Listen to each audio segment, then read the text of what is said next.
नमस्कार दोस्तों, एक बार फिर से स्वागत है आप सबका आपके अपने YouTube चैनल में जिसका नाम है सीधी बात नो बकवास इन एग्जाम। दोस्तों, जैसा कि हम सभी लोग जानते हैं कि एडेड विद्यालयों में शिक्षकों की भर्ती प्रारंभ हो गई है और इसी क्रम में हम आपके लिए एक से बढ़कर के एक वीडियो लेकर के आ रहे हैं।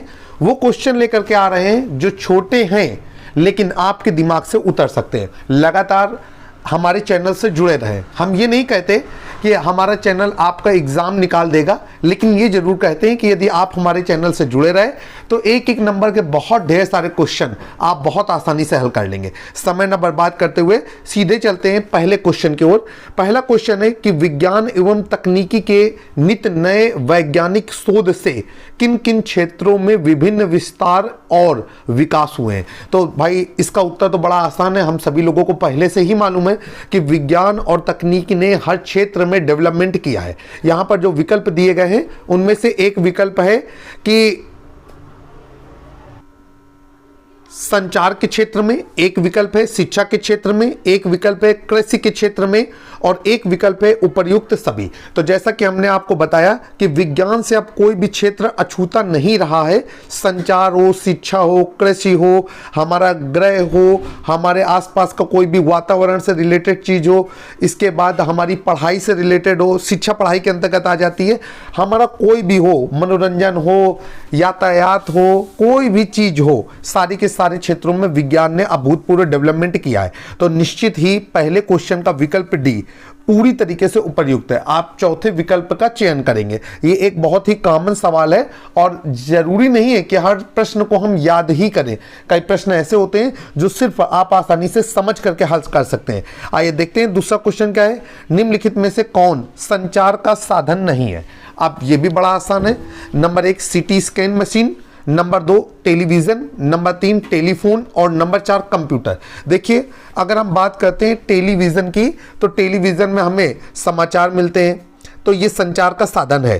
टेलीफोन से हम दूर बैठे व्यक्ति से कोई भी जानकारी प्राप्त कर सकते हैं, ये भी संचार का साधन है। कंप्यूटर पे हम इंटरनेट एक्सेस करके कोई भी जानकारी प्राप्त कर सकते हैं, ये भी एक संचार का साधन है। तो अब बचा कौन सा विकल्प है? ए। विकल्प ए को टिक कर देंगे, सीटी स्कैन मशीन। अब ये संचार का साधन नहीं है, यही आपका सही उत्तर है। अगर ये संचार का साधन नहीं है तो ये किस चीज का साधन है? मुझे पूरी उम्मीद है कि आप सभी विद्वान गण पहले से ही जानते होंगे कि ये किस चीज का साधन है। ये हमारा चिकित्सा का साधन है जो विज्ञान और तकनीकी के डेवलपमेंट से पैदा हुआ है। आइए चलते हैं क्वेश्चन नंबर 3। भारतीय डाक विभाग ने किस वर्ष नवीन डाक सेवा प्रारंभ की है? 4 विकल्प दिए गए हैं। वर्ष 2000 में, वर्ष 2001 में, वर्ष 2003 में और वर्ष 2004 में। अब आपको बताना चाहते हैं कि डाक विभाग भी आप पूरी तरीके से वैज्ञानिक पद्धति पे काम करने लगा है। वहां पर भी कंप्यूटर लग गए हैं, एटीएम मशीनें आ गई हैं और हर काम डिजिटली करण के तहत हो रहा है।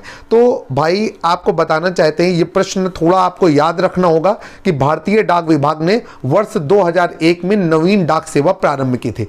आप कहीं पर डायरी पर नोट कर लीजिए। जब भी आप किसी पीडीएफ का अध्ययन करें, जो क्वेश्चन आपको आसानी से समझ में ना आ रहा हो उसको कहीं ना कहीं नोट जरूर कर लें, और जो क्वेश्चन याद हो उसको कतई ना नोट करें, उसको अपने केवल माइंड में एक बार रिवाइज कर लें। दोस्तों, अब क्वेश्चन नंबर 4 आपके सामने आ गया है। कहा जा रहा है कि संचार के क्षेत्र में मोबाइल फोन किस शताब्दी में जुड़ा? 17वीं शताब्दी में जुड़ा, 18वीं शताब्दी में जुड़ा, 19वीं शताब्दी में जुड़ा या 20वीं शताब्दी में जुड़ा?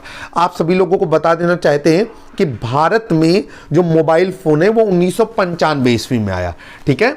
और इसी 1900 से लेकर के वर्ष 2020 के बीच में सभी देशों में धीरे धीरे संचार के क्षेत्र में मोबाइल फोन ने अपनी जगह बनाई। तो यहां पर आपको पता है, यदि 1995 की बात करें तो वो 20वीं शताब्दी कहलाएगा। तो संचार के क्षेत्र में मोबाइल फोन किस शताब्दी में आया? ये हमारा आया 20वीं शताब्दी में। ध्यान रखिएगा, शताब्दी जो है वो उस वर्ष से थोड़ा आगे चलती है। जैसे कि अगर 1895 की बात करेंगे तो वो 19वीं शताब्दी होगी, 1565 की बात करेंगे तो वो 16वीं शताब्दी होगी, इसी तरीके से 1995 20वीं शताब्दी होगी। तो अगर आपको ये प्रश्न ना आता हो, कहीं ना कहीं इसे नोट कर लें कि संचार के क्षेत्र में मोबाइल फोन किस शताब्दी में जुड़ा है, तो सही उत्तर है 20वीं शताब्दी में। और भारत में किस वर्ष आया है? तो भारत में आप ध्यान रखिएगा 1995 ईस्वी में मोबाइल फोन प्रारंभ हुआ था। अब क्वेश्चन नंबर 5 चलते हैं। कहा जा रहा है कि शिक्षा के क्षेत्र में सहायक सामग्री के रूप में एक नई क्रांति कौन है जो बच्चों को खुशनुमा वातावरण एवं मनोरंजक तरीके से शिक्षा प्राप्त करने में सहायक सिद्ध हो रही है। अब यहां पर बोला जा रहा है विकल्प 1 में इसरो, विकल्प 2 में ICT और विकल्प 3 में बोला जा रहा है PSLV और विकल्प 4 पे GSLV। देखिए सबसे पहले तो हम लोग पहले विकल्प के बारे में सोचते हैं। इसरो का पूरा नाम होता है इंडियन स्पेस रिसर्च ऑर्गेनाइजेशन। अब ये किससे संबंधित है? ये अंतरिक्ष से संबंधित है। भारत की जो स्पेस एजेंसी है उसका नाम इसरो है।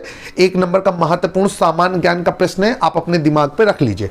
अब देखिए PSLV ये क्या है?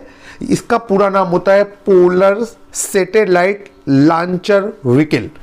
इससे क्या होता है? इससे विभिन्न मिसाइलों को पृथ्वी से छोड़ा जाता है और इस लेवल पे छोड़ा जाता है कि वो जा करके अंतरिक्ष में पृथ्वी की कक्षा के चारों ओर गति करने लगे। जो भी वो कृत्रिम उपग्रह लेकर के जा रहे हैं वो पृथ्वी के कक्षा पे ले जाकर के स्थापित कर दे। अब GSLV का पूरा नाम होता है ग्लोबल सैटेलाइट लॉन्चर व्हीकल। तो GSLV भी जो है ये हमारा मिसाइल या कृत्रिम उपग्रह प्रक्षेपण से संबंधित होता है। अब हम लोग बात करते हैं ICT। अब जो बचा ICT, तो भाई यही इसका सही उत्तर है। ICT जो है वो शिक्षा के क्षेत्र में एक नई क्रांति ला रहा है और बच्चों को मनोरंजक तरीके से शिक्षा प्रदान कर रहा है, कार्टून के माध्यम से या छोटी फिल्मों के माध्यम से। ICT पे क्या होता है कि बच्चों को कंप्यूटर या लैपटॉप या टैबलेट की मदद से स्टडी कराई जाती है और वो स्टडी इस लेवल की होती है कि बच्चों को ऐसा लगता है कि जैसे वो कोई छोटी फिल्म देख रहे हैं और वो खेल खेल में बातों को सीख जाते हैं। तो दोस्तों आप सभी लोग जान गए हैं कि इस 5वें क्वेश्चन के लिए जो विकल्प B है वो सही उत्तर है। अब देखिए ICT का पूरा नाम क्या होता है? Information and communication technology. ये याद रखिएगा, 1 नंबर का इंपॉर्टेंट प्रश्न हो सकता है, आपसे पूछा जा सकता है। यहां पर मैंने चारों के चारों विकल्पों के जो रियल नेम है, फुल फॉर्म है, वो आपको बता दिए हैं। ICT का पूरा नाम होता है इंफॉर्मेशन एंड कम्युनिकेशन टेक्नोलॉजी। अब चलते हैं क्वेश्चन नंबर 6 की ओर। क्वेश्चन नंबर 6 की ओर चलते हैं। क्वेश्चन नंबर 6 पूछ रहा है कि भारतीय अंतरिक्ष कार्यक्रम के जनक का क्या नाम है? अब देखिए भाई, आप सभी लोग जानते हैं कि ये भारतीय अंतरिक्ष कार्यक्रम के जो जनक हैं उनका नाम है डॉक्टर विक्रम साराभाई। भारत में जो अंतरिक्ष कार्यक्रम है इन्हीं का माना जाता है। ये माना जाता है कि इन्हीं के अथक प्रयासों से भारत में अंतरिक्ष प्रणालियां विकसित हुई। जो आज हम लोग अंतरिक्ष से संबंधित जानकारियां प्राप्त कर रहे हैं ये हमारे डॉक्टर विक्रम साराभाई की देन है। तो विकल्प A पूरी तरीके से फिट बैठेगा क्वेश्चन नंबर 6 के लिए। और यहां पर जो एक और आपको दिख रहे हैं डॉक्टर APJ कलाम, वो डॉक्टर APJ कलाम जो है वो भारत में मिसाइल मैन के नाम से जाने जाते हैं। साथ ही ये हमारे देश के राष्ट्रपति भी रहे हैं। अब इनका निधन हो चुका है, मैंने पिछले PDF में भी बात की थी। कल्पना चावला, इन्हें भी आप भली बातें जानते हैं, ये भारतीय मूल की अमेरिकी वैज्ञानिक थी, ठीक है। और राकेश शर्मा, ये आप जानते हैं, ये चांद पर कदम रखने वाले पहले भारतीय हैं, वैज्ञानिक है, ठीक है। अब चलते हैं विकल्प क्वेश्चन नंबर 7 की ओर। क्वेश्चन नंबर 7 कह रहा है कि भारतीय राष्ट्रीय उपग्रह जिसको कहा जाता है इनसेट, इंडियन नेशनल सैटेलाइट, का प्रयोग निम्नलिखित में से किसके लिए नहीं होता है? 4 विकल्प दिए गए हैं। दूरसंचार के लिए नहीं होता है, दूरदर्शन प्रसार के लिए नहीं होता, मौसम विज्ञान के लिए नहीं होता, या फिर प्राकृतिक संसाधनों के सर्वेक्षण के लिए नहीं होता। तो ध्यान रखिएगा भाई कि जो पहले 3 विकल्प हैं इनका प्रयोग भारतीय राष्ट्रीय उपग्रह के द्वारा होता है। भारतीय राष्ट्रीय उपग्रह इन तीनों चीजों में हमें सूचनाएं प्रदान करता है, चाहे वो दूरसंचार का क्षेत्र हो या दूरदर्शन का क्षेत्र हो या मौसम विज्ञान का क्षेत्र हो। तो जो प्राकृतिक संसाधनों के सर्वेक्षण में हमारे इनसेट का प्रयोग नहीं होता है, भारतीय राष्ट्रीय उपग्रह प्राकृतिक संसाधनों के सर्वेक्षण संबंधी कोई भी काम नहीं करता है। क्वेश्चन नंबर 7 के लिए विकल्प D पूरी तरीके से सही रहेगा। अब क्वेश्चन नंबर 8 की ओर आते हैं। कहा जा रहा है कि भारत का पहला उपग्रह कौन है जो शिक्षा के क्षेत्र में समर्पित है? तो देखिए भाई, बहुत ही अच्छा क्वेश्चन है कि भारत का पहला उपग्रह कौन है जो शिक्षा के क्षेत्र में समर्पित है? यहां पर दिया गया है एडुसेट या जीएसएलवी या आईआरएस या पीएसएलवी।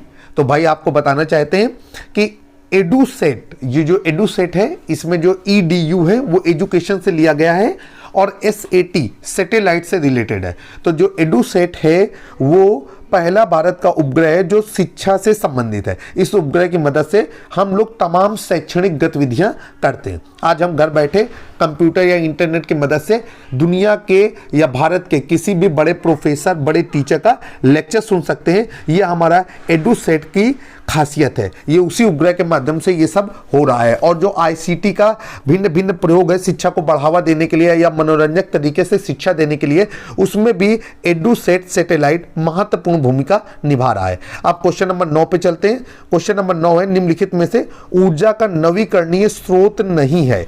अब कहा जा रहा है सूर्य, जल, पेट्रोल या वायु। देखिए भाई, ऊर्जा के दो तरीके के स्रोत होते हैं, आप लोगों ने पढ़ा होगा। ये जो भी टॉपिक हम लेकर के आ रहे हैं ये क्लास 6, 7, 8 से रिलेटेड है और निश्चित ही आप हमारे वीडियो से जुड़े रहें। हम ये नहीं कहते कि आप लगातार हमारे वीडियोस देखें, बस हम ये कहते हैं कि आते जाते हमारे वीडियो पे नजर रखिए। आपको एक एक नंबर के कई क्वेश्चन मिलेंगे जो जूनियर भर्ती परीक्षा में आपकी मदद करेंगे। तो यहां पर कहा जा रहा है कि ऊर्जा का नवीकरणीय स्रोत नहीं है। आपको पता होना चाहिए कि ऊर्जा के दो प्रकार के स्रोत होते हैं, एक होता है नवीकरणीय ऊर्जा स्रोत और एक होता है अनवीकरणीय ऊर्जा स्रोत। अनवीकरणीय ऊर्जा स्रोत क्या होते हैं? जिनको एक बार इस्तेमाल कर लिया जाए और दोबारा इस्तेमाल करने के लिए नए तरीके से उन्हें लाना पड़े। मतलब जैसे पेट्रोल है, मिट्टी का तेल है, डीजल है, ये सब अनवीकरणीय ऊर्जा स्रोत है। 1 लीटर पेट्रोल लाए, अपने गाड़ी पे डाला, उसका इस्तेमाल किया, अब वो पेट्रोल खत्म है, अब हमें नया पेट्रोल चाहिए होगा। तो और नवीकरणीय ऊर्जा स्रोत क्या होता है? नवीकरणीय ऊर्जा स्रोत वो होते हैं जो कितना भी इस्तेमाल किए जाए खत्म नहीं होते। जैसे कि सूर्य से प्राप्त सौर ऊर्जा, जल से प्राप्त जल ऊर्जा, वायु से प्राप्त वायु ऊर्जा या पवन ऊर्जा, ये नवीकरणीय ऊर्जा स्रोत है। इनका आप कितना भी इस्तेमाल करें ये खत्म नहीं करेंगे, क्योंकि आपने देखा है, सुना होगा कि जब तक सूरज चांद रहेगा दुनिया में इंसान रहेगा। तो सूरज, जल और वायु जब तक है तब तक ये हमें ऊर्जा प्रदान कर सकते हैं, इसलिए इन्हें नवीकरणीय ऊर्जा स्रोत माना जाता है। तो निश्चित ही पेट्रोलियम से प्राप्त होता है जो अनवीकरणीय ऊर्जा स्रोत है। एक बार आपने इसका इस्तेमाल कर लिया, दोबारा आपको नया ही लाना होगा। आप क्वेश्चन नंबर 10 चलते हैं। किस वैज्ञानिक को मिसाइल मैन के नाम से जाना जाता है? अब इसके बारे में हम पहले ही आपको बता चुके हैं कि जो डॉक्टर एपीजे कलाम है, इसी पीडीएफ पे हमने ऊपर चर्चा की थी कि डॉक्टर एपीजे जो अब्दुल कलाम साहब हैं, ये मिसाइल मैन के रूप में भारत में जाने जाते हैं। इनको भारत में मिसाइल का जनक कहा जाता है। और आपको ये भी बताया था कि इन्होंने मिसाइल के कंडेंसर या कंडक्टर बोलते हैं, उनको डेवलप किया, जिससे मिसाइल को गति प्रदान की जाती है। तो आई होप कि आपको जो पीडीएफ का रिव्यू बताया गया वो बहुत ही अच्छा लगा होगा। एक बार फिर से मैं अपने साथी अध्यापक बेसिक शिक्षा विभाग के डॉक्टर खुर्शीद हसन जी को धन्यवाद देना चाहूँगा कि उनकी इस पीडीएफ की वजह से हम बहुत सारे स्टूडेंटों को मदद मिलने वाली है। जल्द ही एक नए वीडियो में हमारी आपसे फिर से मुलाकात होगी। तब तक आप अपनी किताबों से करिए सीधी बात, नो बकवास। धन्यवाद।